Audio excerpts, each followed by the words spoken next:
Afternoon, David. Hi, how you doing, David? Not bad. Yourself? I'm alright. Not one of your better days, then? Not one of my better days, yes. Well, a wee bit of that, eh? Nothing worse than feeling miserable. Right, let's have a look. We'll get Facebook on board. And we can get started. Let's have a look and see what's happening with... Hey, mumbling, it's not allowed in the programme.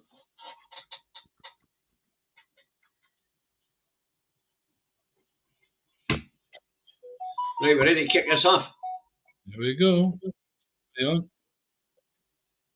Let's have a look and see who's in, shall we? Yep. Hey, Chris Fisher's in. Mark Telfer's in. The moderators are in. Ginger Giraffe's in. Hi, Gingers. Both I'd hate to be you, the new. We'll be talking a wee bit about America later. So we've got 58 watching. Ah, well, we've got 58, aye, that's what it says on the screen. Yeah. We've got Save Grangemouth watching. We've got who else we got? Eddie Wolfie, Reagan Away, Stephen Bankier, Arthur Kerr. Who else?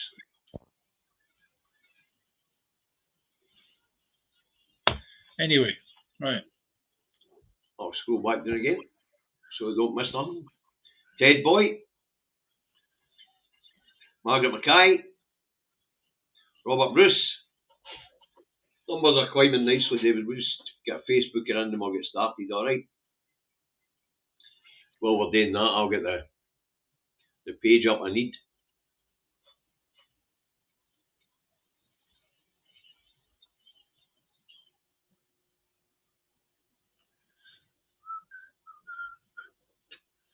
Yeah, you question for Gingers. Did you watch Herr Trump's edicts from the Capitol Hill last night? Possible that you did. Let me know in the comments. As I say, we'll be talking about his address to Congress. It was very interesting. It'll have an effect on us all. So it will.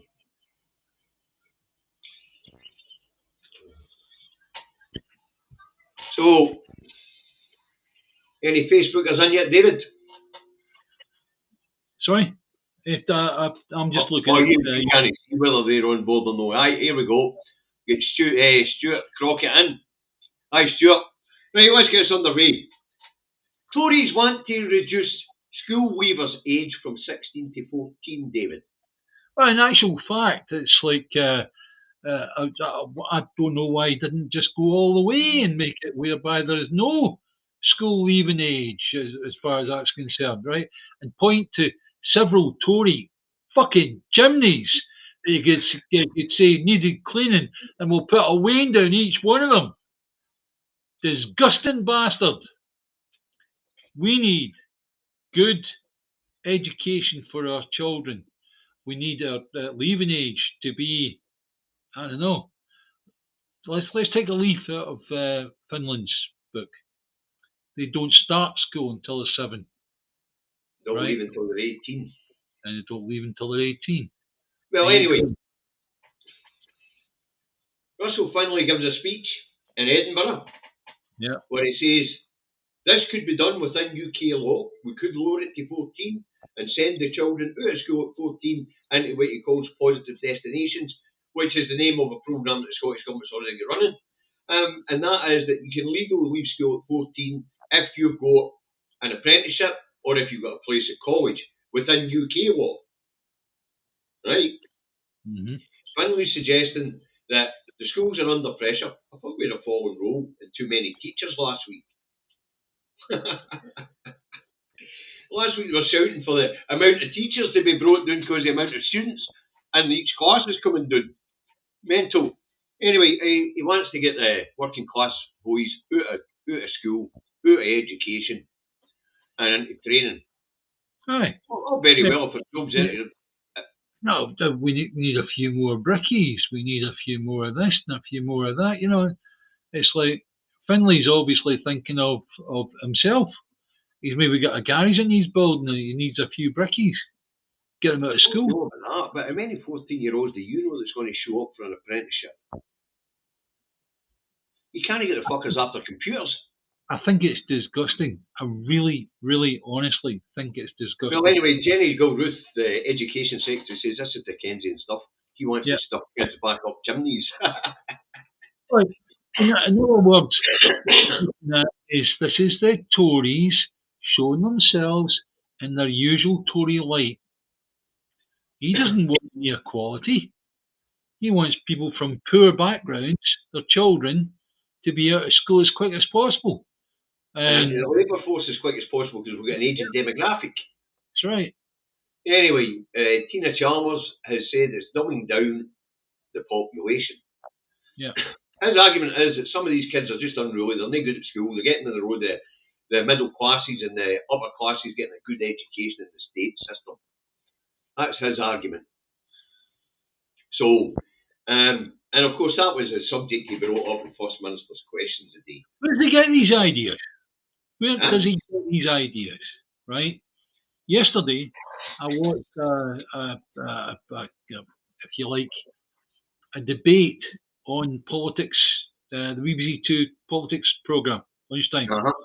And our chap was on, Stephen Flynn, and they brought on this lassie that was an MP at one point, but she was on about the fact of their male students in school not doing very well as opposed to the lassies in English school, right? Mm-hmm. So I don't know. I get the feeling that this has been brought forth from the Tory party in England, yeah. And at the end of the day, this is something else that you can. It's a dead cat. That's all it is. Boom. There you are. It is. Why is it a dead cat? Not just a stupid idea. Because what we actually need is a happy, healthy population that's well educated and able to drive forward innovation in industry. Yep. And that's why we're investing in our people. We'll get a wee bit more of that later. But what this basically is the UK is becoming isolated. The only immigrants that want to come here are from the Far East and they're not allowed to bring their families, so they're not coming. Yep. And we need workers, so he wants to drive the working class kids out of the classrooms and into jobs. Do you know what it was? He was waiting for too long at a McDonald's drive-through. While he was sat there, you thought, I know what we'll do. We'll reduce the school leaving age. And that means we get a lot more people in McDonald's. So therefore, I'll get fed my whatever. Yeah? Nice. Bastard. Bastard. He shouldn't be allowed to stand in our legislature at all. Somebody's grumpy of the day. Oh, that does make me grumpy.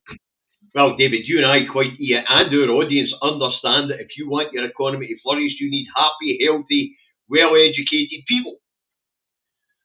And if you don't want Tories, you don't want people with a right-wing state of mind, then you have well-educated people coming out of school. Simple as that. Well, when it comes to right-wing loonies, it appears that the replacement party in Westminster is just as bad, if not worse, but we'll get there a wee bit later in the programme. Next up, David, we have got a good news story. Aye. Hey. We don't get many of those, and that is child and young persons' mental health targets met for the first time since CAMHS was set up a decade ago. Yeah, brilliant. It's took a decade to get it right. Well done to CAMHS for doing that. That's great, because really, it's like the work they do is brilliant, absolutely superb, right? And they are responsible for helping a lot of kids, especially after the pandemic. Yep. There's a lot of mental health issues came at the fore on children after the pandemic, and they've actually dealt with it. They're trying the best to help with it, right? So well done, guys. Well, anyway, apparently just over 90% of children and young people being referred for mental health care in Scotland started treatment within 18 weeks. In fact, the majority of them apparently started treatment within 4 weeks, and the 18 weeks is the target. So, do you know there's one more Scotland Good story going on, a happy story. DFDS are setting up a boat to go from Rosyth to Dunkirk. And it's going to be a regular service. It's going to go to and fro. A lot of people were remarking on it. Brilliant, absolutely superb. Well, I think it'll be successful, David, because it means that drivers won't have to go all the way to Dover. But it's not just that. It's not just drivers. They're talking about taking freight as well. That's straight I'm talking about. Yeah. I mean, as far as I know, they're only putting on freight to start with, and passengers might come later. No, it's going to be a passenger service. They're going to have a passenger service as well. That's going to be a long trip, but it'll be a nice trip. Yep, fantastic. But anyway, back to the story of CAMS. The 90% being seen within the 18-week target is fantastic, or 90+%. It was close in the previous quarter. Hit its target in the latest quarter. Decade to get it right, because it was a full restructuring of mental health services for young people in Scotland. From scratch a decade ago. Now, restructuring such huge organisation as mental health in the NHS in Scotland, it's a big job, David, a big task. Yep. So, it's a good news story, as long as they can keep it up. Yeah. And Psychiatric Council, Dr. Karpov, who leads the Psychiatric Council for Scotland, he was saying they need investment and they need to train more psychiatrists and psychologists. So, but they're on top of it at the moment. Let's hope they can stay on top of it. Do you know something? There's a question asked, what's the difference between a psychiatrist and a psychologist, right? And I remember hearing the answer to it, and I'll bugger me if I can remember. With everything else that's going on, my head's blooming full of this nonsense figure called Donald. I know. He seems to be dominating an awful lot of my time and all. I seem to spend a lot of my time on the Midas Touch and on CNN and on MSBC and all that sort of thing at the moment. Right. As Rachel Reeves talks about cuts, the Scottish Government announced that the Scottish benefits will rise by 1.7% after April. That's right. Still below inflation, David, but at least they're getting a rise. We'll see what happens in the autumn. Are we going to end up in a situation whereby the Westminster, or under her, are going to try and take control of what goes on in Scotland, so that 1.7% increase that we are talking about we'll lose out on? Well, to be honest with you, it's like a bit like I would not trust either Trump or Putin with regard to Ukraine's future. I also would not regard anything to do with Rachel Reeves, Labour, Tory, Westminster. I would, if they give cast iron promises that our social contract is okay, I wouldn't trust them. Simple as that. MSNBC, CNN, and Fox are just propaganda networks. Well, that seems to be where the media is at the moment, to be honest with you, Chris. Yeah. But you've got to look at multiple sources, and you've got to look at their mainstream as well as their alternative media before you form an opinion. To be fair. But it's a fair comment, Chris. So benefits in Scotland will get up, but as we know for the headlines today, especially I spoke about this morning, the First Minister is concerned that all the progress being made towards helping people in need here in Scotland will be dragged back again by mainstream benefit cuts to benefits that we don't control for Westminster. Yes. Yeah. So that is a concern. Yeah.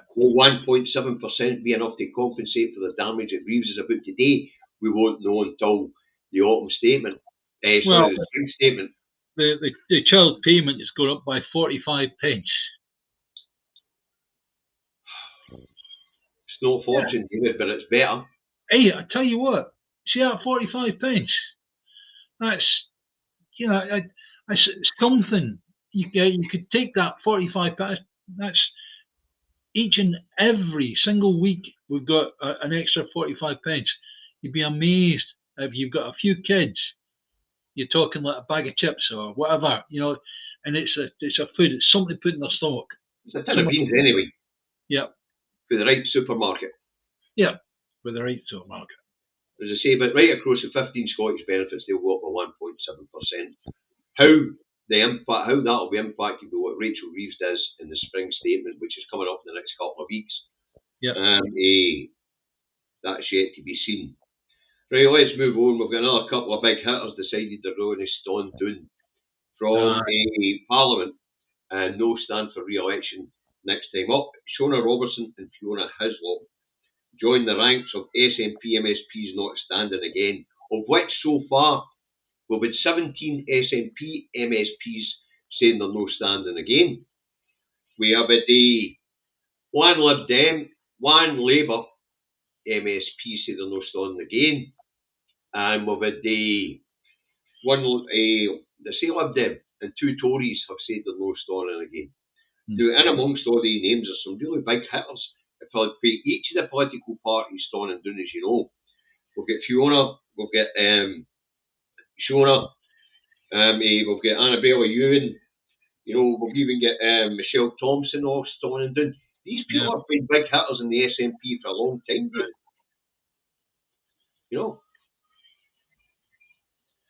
But you all right, David? You listening? I'm fine. I'm just reading what Alistair was saying. Oh, sorry. Yeah. These are big hitters. Yeah. We are going to find that because of the amount of time that the Parliament's now been opened and the amount of time that the SNP have been in power, that the SNP are probably going to lose the most well-known politicians to age, if nothing else. I can only hope that we've got some decent people coming through. Positions coming through. Some talent coming through, David. We're going to need it because, as I say, reading down this list, Humza Yousaf, Michelle Thompson, Audrey Nicholl. There's a lot of big hitters there. And even when it comes to the Tories, Oliver Mundel's been a big hitter in that Parliament for a few terms. Yeah, that's right. And bouncy boy Richard Leonard, we all remember him as as Labour's office manager here in Scotland. That's the very chappy, David. Stop by to make it busy. So, bounce. Richard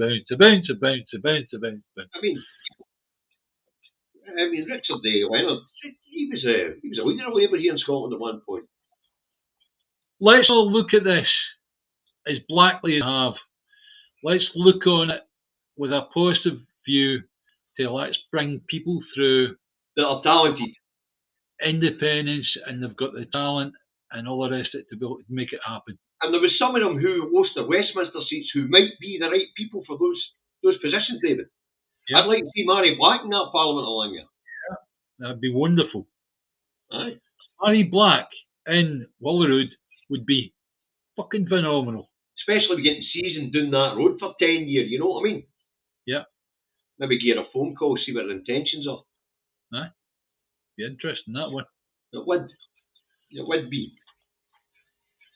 Anyway, to see some right big hitters here in the changing of the guard. They're going to be hard to replace. A lot of the names I've read out, Richard Lockhead, they've all been cabinet members. Yeah. It's a lot of talent to lose in one go. And we've still got a while to go yet. There could be a few more decide they're not going to start again. I know. So they see some right big hitters. We're going to see a big change at the next election in that Parliament, folks. Don't forget, we're going to see Nicola back. My opinion. Oh, aye, she'll start again. Aye, I think so. Yeah. Aye, I think so. I'm a bit disappointed Holmes is not going to start again, but that's the way it goes. No, I think Humza didn't have any choice. I will. Humza was looking at losing one of his family members or whatever. If things kept on going to that. It was vicious against the man. It was racist. It was horrendous. Right, let's move on, David. We've been given a running commentary on council tax rises. So Aye. there's a, as of when I looked earlier, there might have been a couple of votes come in by now, but Aberdeen City settled on 9.85%. Orkney, wow, I know, 15%. ridiculous. 15. Wow. They don't need to take 15% out of the people. They don't. Think about it, right? 15% rise. They stand out. They're an outlier, right? Aye. Let's find out whether council tax is going to rise to, shall we? Yeah. Hold on, I'll go onto the right page. Where are we? I mean, as far as I'm concerned, that by any council, even the ones at 10%, pure greed. They don't need to rise that amount. They don't. Well, that'll take the band D up to £1,574.60 in Orkney. It's not the highest. It's not the highest. But there's some of them are up there in the 1,600 bracket, you know. But there's that much in the way of payments or free fuel or whatever, right? That particular council don't need to do what they're doing. Well, see, I don't know enough about their budget, David. No. The highest council tax, right? The highest council tax areas in Scotland is Aberdeen City and Dundee City, East Ayrshire. Yeah. They're on the £1,600 area. Where else we got in the £1,600 area? Midlothian is the dearest one at 1,666. Yeah. That's the highest of them all. And Stirling at once 1,611. There you go. You mean you see what Western Bartonshire come out with? Well, I got my letter today actually for my council tax. And what it tells me here is that the council tax levied in my property will be £968.57. The water charges will be £185.28 for the year, and sewage charges will be £214.98 for the year, coming to a grand total of £1,368.83 for the year. Yeah. So that's my council tax, and don't forget, guys. We actually had the BBC that were trying to say that didn't include. The percentage did not include water charges or sewage charges, but it always does. Always. There it is, black and white. And the calculation is done with that factored in from, because it's the councils that collect the money for Scottish Water. That's right. So there you have it, folks. So that's the update. Now, by the end of next week, I think it is, the council will all go to their budget settled. So we'll still get 4 who haven't voted yet. One of them is David's area of Eastern Bartonshire. Falkirk haven't voted. Western Bartonshire. You Western Bartonshire, mate. Okay. Aye, I'm not a Lib Dem. I'm just saying, like, bad enough it's like Western Bartonshire, sometimes it goes Labour, sometimes it goes SNP. Oh, hold on. New one just come in. Highlands have voted this morning, 7%. So that leaves Eastern Bartonshire, Falkirk, Inverclyde. They're the last 3 still to vote. What about Western Bartonshire? Western Bartonshire. I don't see it there. Well, maybe they're not going to charge us. Hey!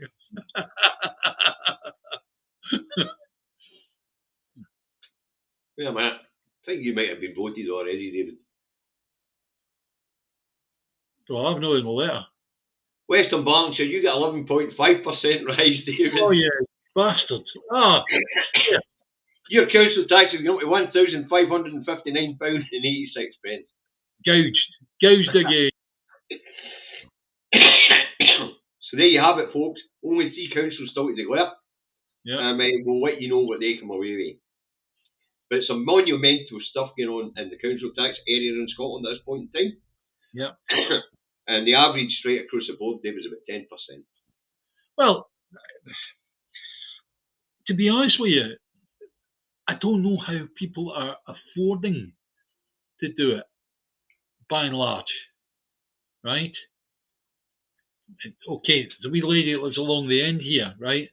She probably gets, she's over 80 years of age, so she probably gets an amount on her pension and all the rest of it in terms of paying for a council tax, right? But you look at other people with young kids and all the rest of it, what the hell are they doing? What the hell are these people doing to try and afford all that? I don't know. We're pushing more people into a situation where they've no money, and where the food banks become the food banks become even more important. Well, you know, there's no getting away from food banks. Yeah, it's ridiculous, man. Honestly. There's another one down there. How do I get to it? I'll try to scroll down. If I scroll up and don't scroll right down to the bottom, the chat doesn't come up, you know. Yeah. Up there, another super chat there for Alistair Kerr. The only way to keep the good that the Scottish Government has done is, as David Milligan says, independence, independence, independence. We can't argue with that. And I do say that, yes. We can't argue with it. Anyway, let's move on, shall we? Austerity cuts. So much for change. I can feel the fear in the disabled and in the unemployed here. Yeah. They're already, especially single people, they're already on the edge. Yeah. Universal credit, £300 odd a month. You know, it's nuts. How do you live off it? I think a single person, their 25 is entitled to £93 a week. You can't survive on that. No way. I'll spend more than that in an afternoon, David. Yeah. Don't get me wrong, that's an event afternoon out. You know, it's not an everyday afternoon out. Oh no, no. We heard. We heard that you're out every afternoon spending that amount of money all the time. Nah, we were less than that. Normally about 50 quid a day. But that's what it cost me to live a day, 50 quid. We're on the top of my monthly shop and my electricity. Yeah. You know, because I live a lavish lifestyle. Because I'm good to myself. Right. And I'm good to Sarah. But no, speculation has it that as well as cropping the international aid budget to throw at defence, she's also going to take several billion off of the other ministries. Yeah. With the exception of education and health. So that's a wide array of benefits that stand to be slashed, David. I wonder how much you're going to take off the Treasury. Well, you know, it was interesting in the headlines this morning, and I think it was the Independent saying that the Treasury's told them no more tax hikes. I've had to explain to people the Treasury doesn't tell the fucking Chancellor what to do. It's the other way round. Correct. You know, ministries are there to implement government policy. Yeah. The fiscal decisions made by the country are left in the hands of the Chancellor. Yeah, that's right. We've spoken about how fiscal rules don't really exist. You have to invent them. You know, but so it has become quite clear, about 8-9 months into this administration in Westminster, that Labour did come to power by misleading the people. Under false pretenses, yes. Yes. Definitely. And it's like, as far as I'm concerned, it's like that should be the one and only excuse that's required for the people of the UK to say, enough's enough. Actually, do you know what, David? This is a clever thing about the media. The people of the UK could say enough's enough any time. All they have to do is start a recall petition in each of their constituencies that has a Labour MP that lied to get elected. But they won't do it. That's right. They won't do the cleverest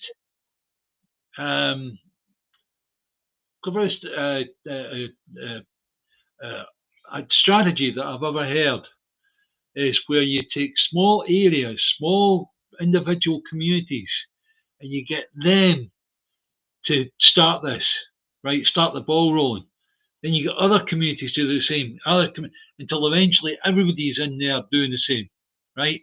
That's the moment. That's the moment where you can say, right, the people have control. Unless people learn that, it's not going to happen. The thing about the recall, I wanted to read Karen's comment. When she moved back to Scotland in 2015, she claimed universal credit and was given 27 quid a week for 18 months. I guess she was sanctioned, Karen. Yeah, that's a shocker. That is a shocker. That is a shocker. Anyway, where were we? That threw me off. We were talking about something there. What was it? We were talking about fiscal rules and things like that. Yeah. Well, you know what? If you get 20 quid in your pocket, and you have to give 10 quid of that to me. Aye, we know, we've heard that one. They say fiscal rules are something they're just made up. It's a lot of crap. Yeah. It really is. It's nonsense. But they came to power on a manifesto of change, and the only thing that changed is we went back to 2011. Huh. Yeah. If actually it might be worse, because Osborne had already slashed everything to the bone. What's Rachel Reeves going to cut? What's left take cut? You know. Yeah. But when it comes to recall petitions, I've had a look at this one, and being elected under false pretenses is one of the reasons we can recall an MP. Do enough people know that? No, that's what I said at the beginning of this section. Enough people don't know it. That's the clever thing with the press, to keep that information out of people's hands. Yeah. You know, the press is known the habit of educating us on how the system of government works. Yeah. It's not interested in telling us how the system of government works. It's not even interested in holding truth to power anymore. The press is there solely to tell us what to think. Yeah. And who owns the press? That's why we have these discussion programs, David. And who owns the press? About 5 or 6 press barns. Correct. Worldwide. Yeah. You know, so they set the narrative. And as I say, they're not there to hold truth to power anymore.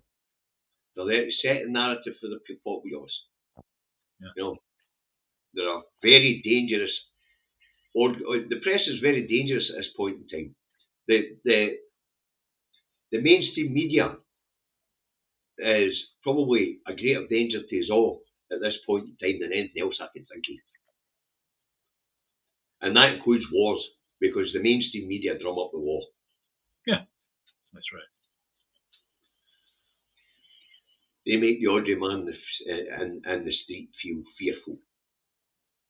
And when you feel fearful, you get 2 reactions: fight or flight. Yeah, and then the government decides on what way you're going, flying or fucking dying. Also, it's them that make people feel small in the fact that they haven't decided to sign up for the army or whatever. Aye, the government have to tell you things like your country needs you and all that shit. Aye. As I say, it's propaganda. Right, Trump, Starmer and Zelensky, a bit of dynamic going on there, eh? Aye, bloody hell. Now, we were talking about this earlier, the leaders that he's had in the White House so far recently. Now, what's interesting is Zelensky went in with the idea that he was Trump's equal. Aye, yeah. Macron went in with the idea that he was Trump's equal. Macron got away with it. Zelensky didn't he? That's right. Starmer went in there knowing he was subordinate. and offering trinkets of a state visit. Yeah. Give me answer. Yeah. Here's a letter from my boss that says something, and right away, Trump, who won't wear his glasses in public, looked at it and went, "What is it?"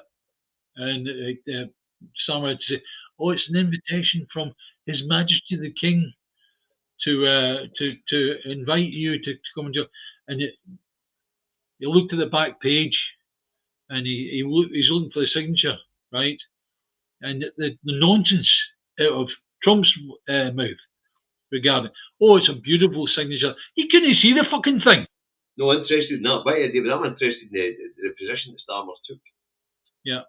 That immediate subordinate position. Oh, yeah. That is Starmer over the back. I can imagine Starmer is the same with Netanyahu.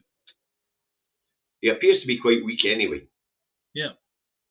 He didn't go into that meeting with Trump with a positive attitude and a position of I'm a world leader as well, big man. Yeah. You know, it was totally subservient. And we've seen the way that Starmer's been used as a middleman to bully Zelensky back around the table so that Trump can get what he wants. Yeah. You know, the one leader that I've heard from over the past week and a half was Trudeau, and I think he handled himself very, very well. Mm-hmm. And what he said to his people, he said, "It's going to be difficult. We're going to stick together and get this. But at the end of the day, it's that we need to deal with this." Well, we're going to come on to trade wars in a minute anyway, because although it's not something I really don't watch a lot yet, but I knew that this time it was going to be important to watch it. And that was Trump's first address to Congress. All right. Yeah. Now, what was interesting about that was the president himself was there, and I mean Elon Musk. Yeah. He was in the Right. house. Yeah. Well, the Vice President Trump did the talking. Yeah, that's Musk right. couldn't interrupt him this time the way he could in the Oval Office. Yeah. You know, but there was 6 takeaways for it, for the speech to Congress, and they say it is important because this man's really causing havoc in the world at this point in time. But the first one is he knows his trade wars are going to hurt the USA, and he told Congress to buckle up for a bumpy ride. You know, it was interesting, the day is coming back for his trade tariffs being imposed in Canada at a... Oh yeah, he said, "Oh, well, let's talk about it." And Canada went, "No, we'll keep them in place until you come to your consensus." That's exactly what he said. Yeah, that's brilliant. That to me, that's just what I expected from Trudeau. I always looked at Trudeau as being a bit of a wet lettuce, right? Whereas now I've seen him with new eyes. I think the Canadians are starting to reevaluate him as well, because he's no for bending to bullies the way Starmer is.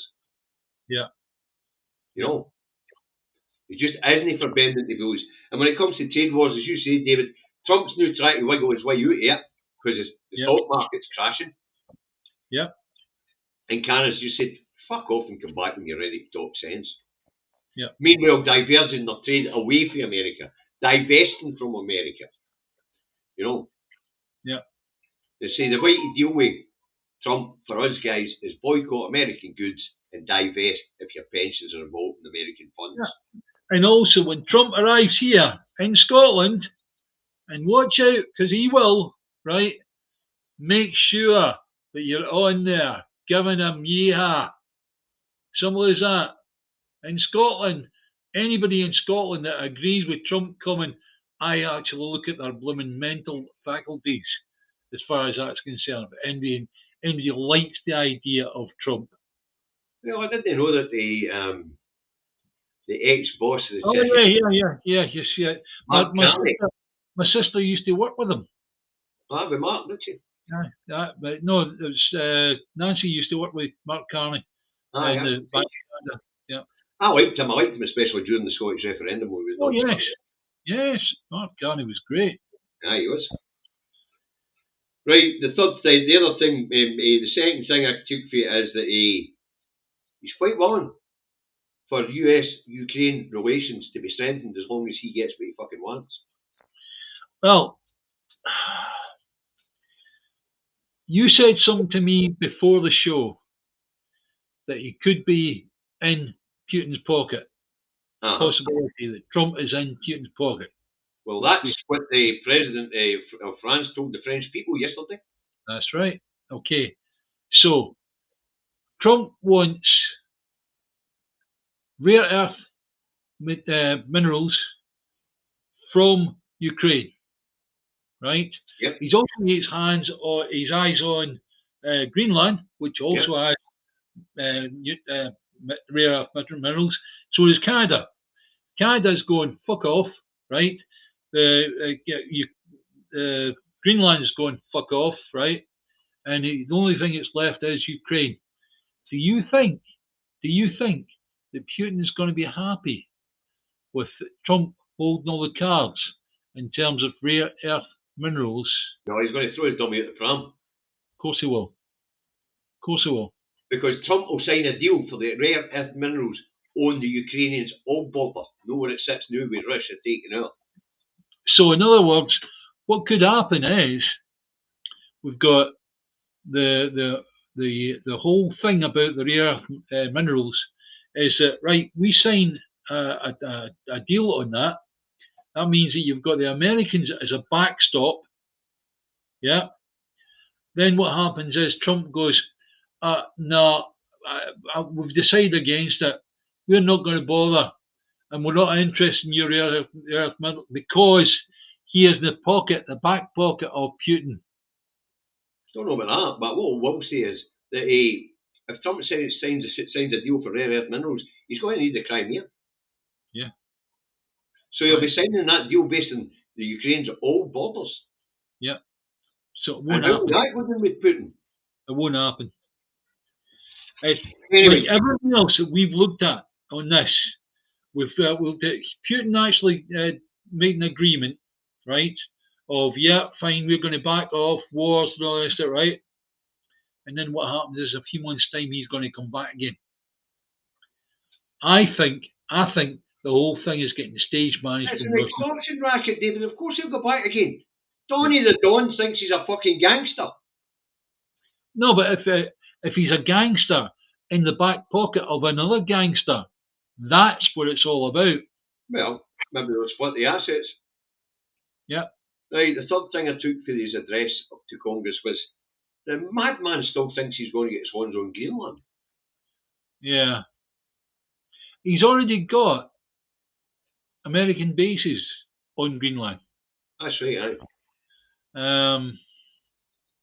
So, if you imagine, America's got boots on the ground in that place. Yep.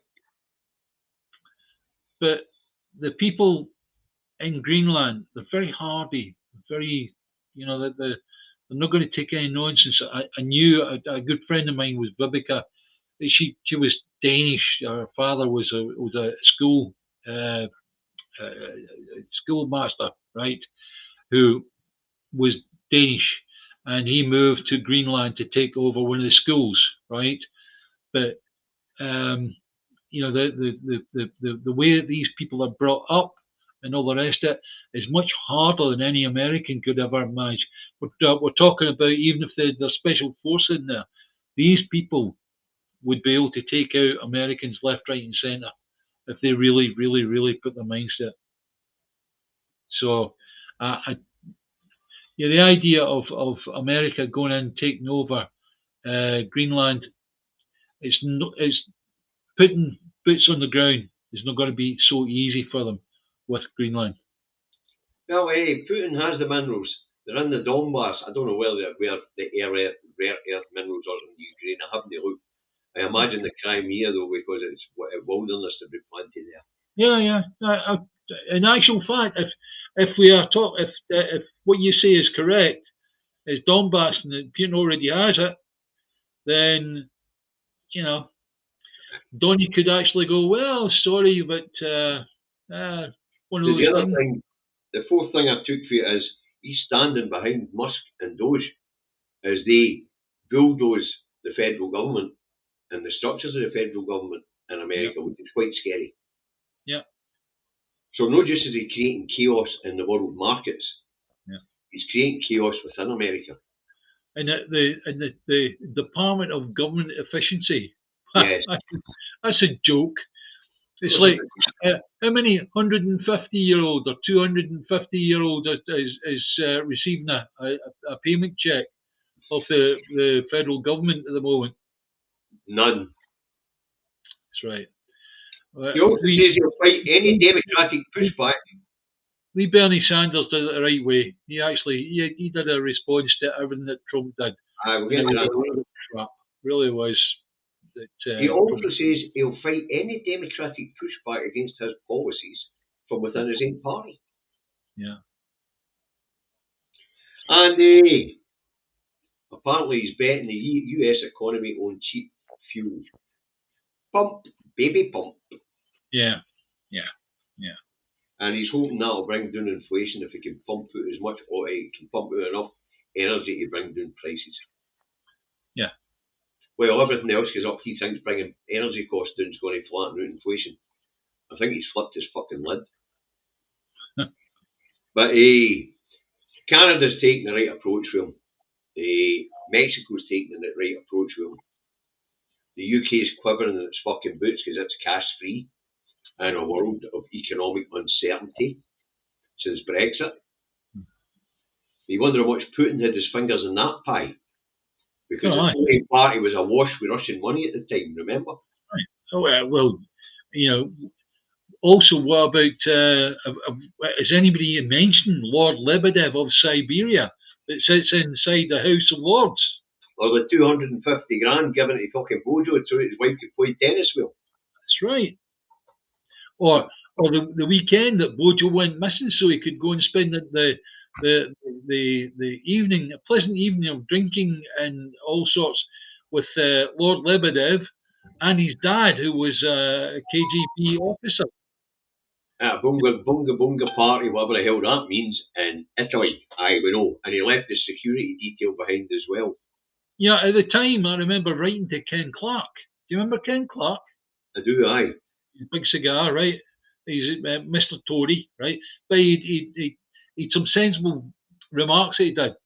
And what I said was, when we've got Bojo heading off to spend the night with the KGB and Lord Lebedev and all the rest of it, and we've got Sunak heading across to America to renew his green card to make sure he's all right.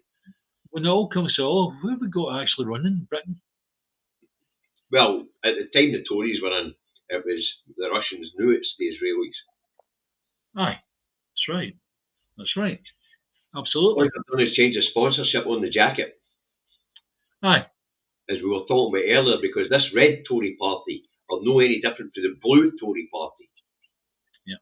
And that change that we're talking about, that change was to double down on austerity. No change. Right.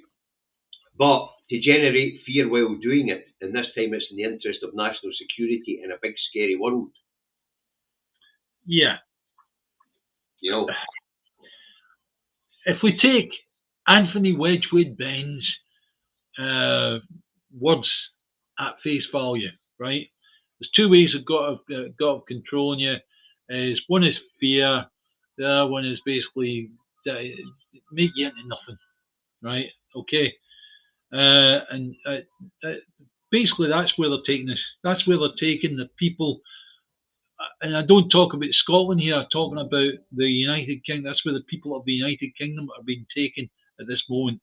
You're all being dealt a big dose of fear. It's more than the people of the United Kingdom. It's the people of Great Britain. Yeah. This fear isn't just been generated in Scotland and England, Wales and Northern Ireland. It's also been generated right across Europe. Yeah. That's right. And of course, there are some real worries out there. But nothing that diplomacy can't sort out, or the power of the people can't sort out. Well, I laughed the other day there. Ursula von what's her name On again? the line, David. Von der Leyen. That's right. It's like she was on about, well, we need to get weight behind the machine guns out and get the weight behind the Ukrainians. Or is that right? There speaks the ex-German defense minister. That's what she was before she became leader of the EU. Well, she'll be well qualified to say that then, wouldn't she? Oh, yeah, exactly. I mean, if you heard what do you call him, Macron's speech yesterday to the French people, he was talking about building up European defence alliances as well. Don't say Macron. Macron, we've got a Macron, right?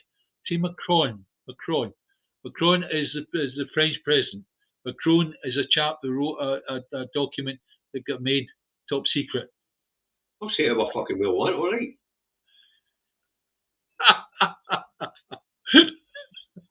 I don't speak French. Speak about German, but I don't speak French. In actual fact, he is Prince Macron. Do you know that? Anyway, I'll leave you. What, is that name is Doug? What? Is that the name is Doug? No, he's a prince. He's a proper prince. The Prince of where? There's a principality between France and Spain. Yeah? And he is part of, there's controlled by two princes. One is actually taken from the population, and the other one is taken from France. And it's always a French leader that takes that. So he's. I don't know.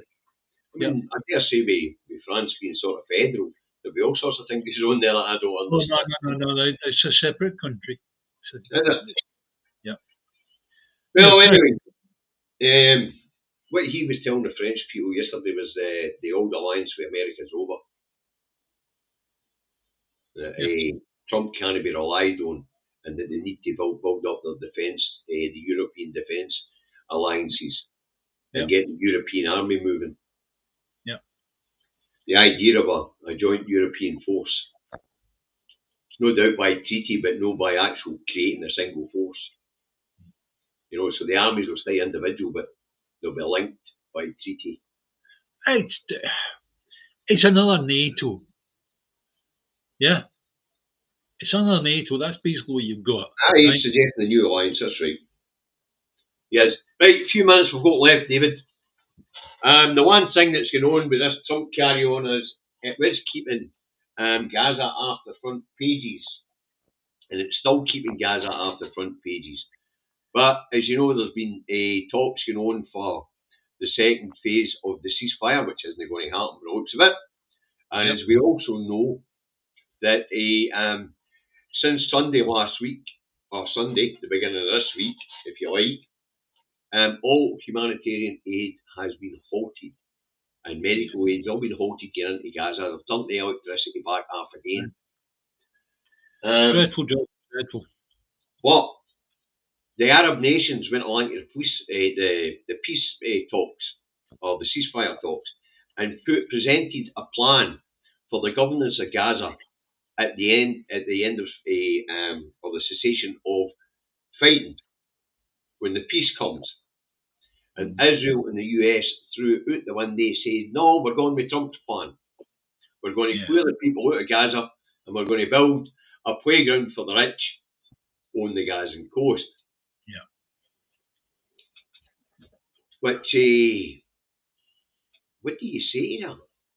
You just call them genocidal maniacs. That's what you say to that. But they're actually going to take up Trump's idea and clear the strip so that he can come in and create a playground for the multi-billionaires. Well, he's not going to come in anywhere, is he? He's going to sit in his Mar-a-Lago blooming nice comfy seat, and he's going to go, we'll move that piece there and move that piece there. See Israel, right? Israel needs taking the task by somebody, right? And what I saw the other day there, I saw the Arab League, where these Arab leaders that had done bugger all to help the people of Palestine. They should have been in there. The only people that have done any good are the people in Yemen. Yeah, where effectively are firing missiles Yes, aye. up the Red Sea, right? And as far as that's concerned, they've done more. They've done more than any of those other leaders that we saw in that Arab League. I know. I know. It's been disgusting. You know, it really has. But it's not just the Arab League. The rest of the world just sat off and watched this fucking terror happen. Oh yeah. I mean, at one point, I had half a hope that Turkey was going to get involved, and Turkey were going to manage to sweep down through Lebanon and all the rest of it, right, and eventually end up in Israel and sort the whole thing out, right? Didn't happen. Nah. With a few humanitarian airlifts done by Turkey, that was all. And there's still the medical teams there who are working away and who Israel are frightened to touch in case Turkey do come fucking soon and doing that. Yes. And then Iran should have been all over Israel like a rash, and it hasn't happened. No, it hasn't. Why do you think that is? I think it's because they know that Israel is a nuclear power. Oh, we know it and all. Yeah. It's listed. I read it out last week. Yeah. You know, it's no longer a secret. We do know that America supplied Israel with nukes. So in actual fact, there are not 9 countries who are nuclear powers. There are 10 countries that are nuclear powers. Yeah. See, I read them out. Israel was on the list. Yeah. But to me, Netanyahu's made a mistake. He made a big mistake. Turning Gaza into a prison camp 15 years ago was a fucking mistake. Yeah. The way he treated the people on the West Bank's a mistake, and it could well be the end of fucking Israel. Well, certainly the end of Netanyahu, I would agree with. I don't know that I would agree to every person in Israel being I don't hold the people in Israel responsible at all. I hold the administration responsible. But that's no change the fact that the way that people were going to look at that country going forward and say, I don't want anything to do with them. Yeah. I mean, I wasn't alive straight after the Second World War, but I can imagine people that were alive at that time, if anybody had come from Germany within a couple of years of that time to Scotland or England, whatever, they'd have been spat upon and all the rest of it. Yeah. No doubt. Yeah. And there's a lot of countries won't let Israeli citizens in anymore, even on holiday. Yeah. Right, David, that's 2 minutes till 5, so it's time to round this one up. Okay. Been a lot to talk about today. Mainly the big orange man baby. Austerity coming down the line. So much for austerity being finished.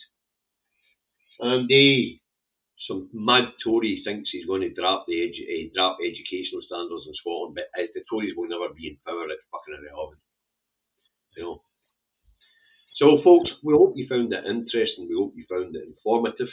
There was subjects that we just didn't want to talk about today, especially David, and that was the other talking points in Scotland, like the alcohol subject, and football and things like that.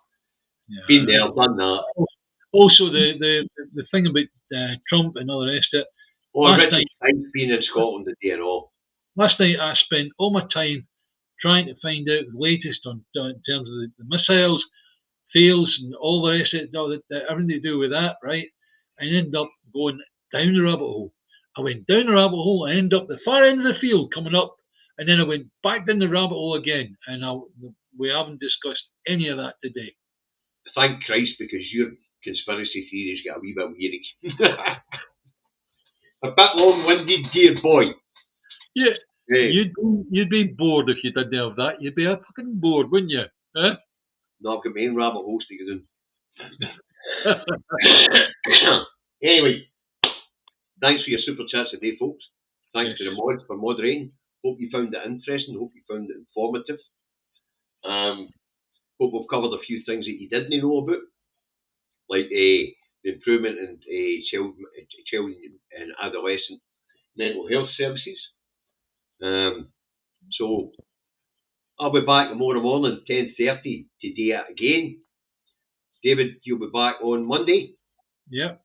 And Tuesday morning. Tuesday morning, yes. Tuesday morning. And again, remember, it's the same format as before. I will not read anything behind any of the news headlines. David will put them up there, and I will react as to someone who's only seen the headlines, hasn't bothered to read the story, right? So there'll be a lot of times you'll find that okay, I might get it right, I might not. That's a funny, David. Otherwise, you're no interfering with my 8-year-old fucking format. Okay, once a week maybe, if I'm feeling generous. Oh. I've been doing that programme for 8 years, and it's funny as fuck you coming in trying to tell me what's good for it.